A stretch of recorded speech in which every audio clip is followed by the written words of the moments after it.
Hello everyone. In this video, we are going to briefly talk about the concept of PCOS, that is polycystic ovary syndrome, and the management also, and the diagnostic criteria. Now, what is the concept? This is a syndrome. It's not a disease. It's a syndrome. When we call it something a syndrome, there is some imbalance in the natural physiological actions in the body. For example, what happens in PCOS is hormonal imbalance due to problem in the ovarian hormone productions. The ovary of the female produces many hormones, and among which the estrogen, progesterone and androgens are the very prominent one. This hormonal imbalance by this ovarian hormone production leads to polycystic ovary syndrome. So the ovary synthesizes estrogen, progesterone and androgen. The basic uh, center part is increased androgen production by ovary. The production of androgens is increased. This is the center part of the disease. What happens after this androgens increase? First of all, hirsutism, acne develops. This hormone androgen is converted into estrogen by the aromatase enzyme.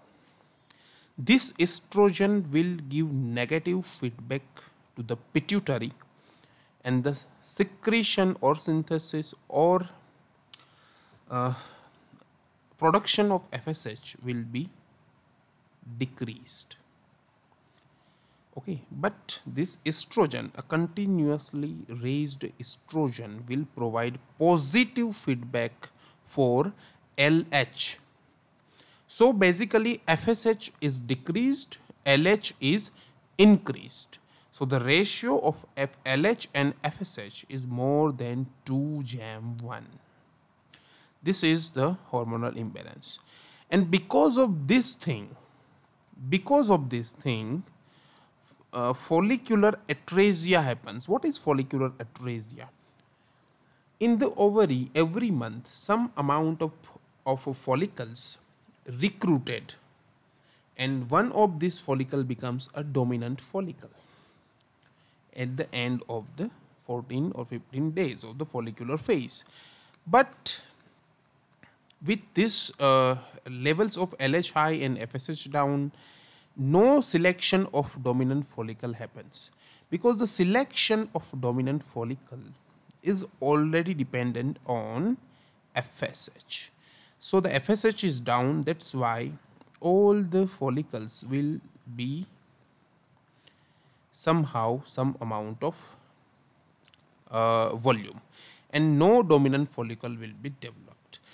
And for ovulation, as you all know, we require LH surge, but here there is no LH surge because of continuously high LH. That's why ovulation does not occur. And once this anovulation happens, the continuously raised estrogen is there, unopposed estrogen. The progesterone level goes down. Why? Because progesterone is synthesized by corpus luteum, and for this corpus luteum you need ovulation. So there is no ovulation, so estrogen is high, progesterone is not that much. That's why under this estrogenic environment, the endometrium of the uterus is continuously raised. It does not get washed out. Just it like happens in the normal female.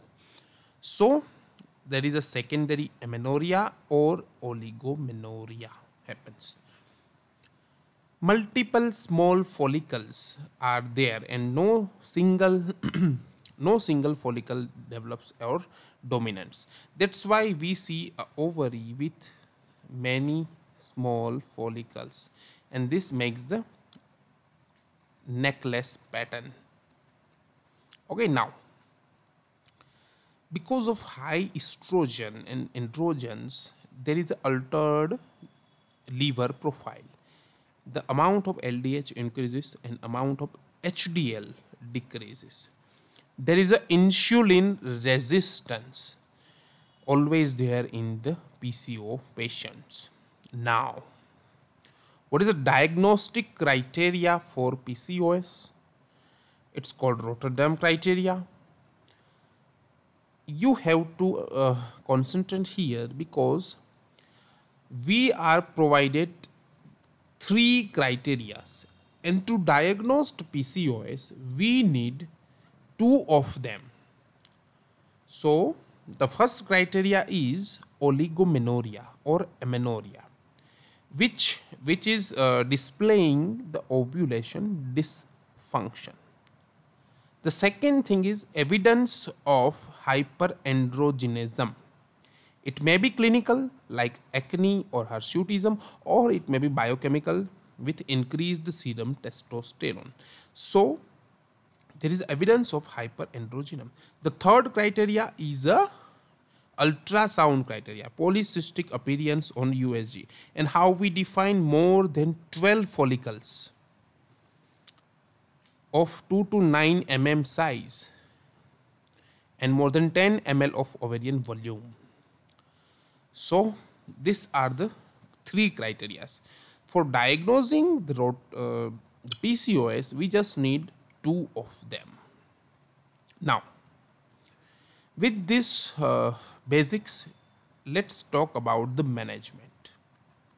What is the management? How you treat the PCOS patient? The first line treatment for PCOS patient is OC pills.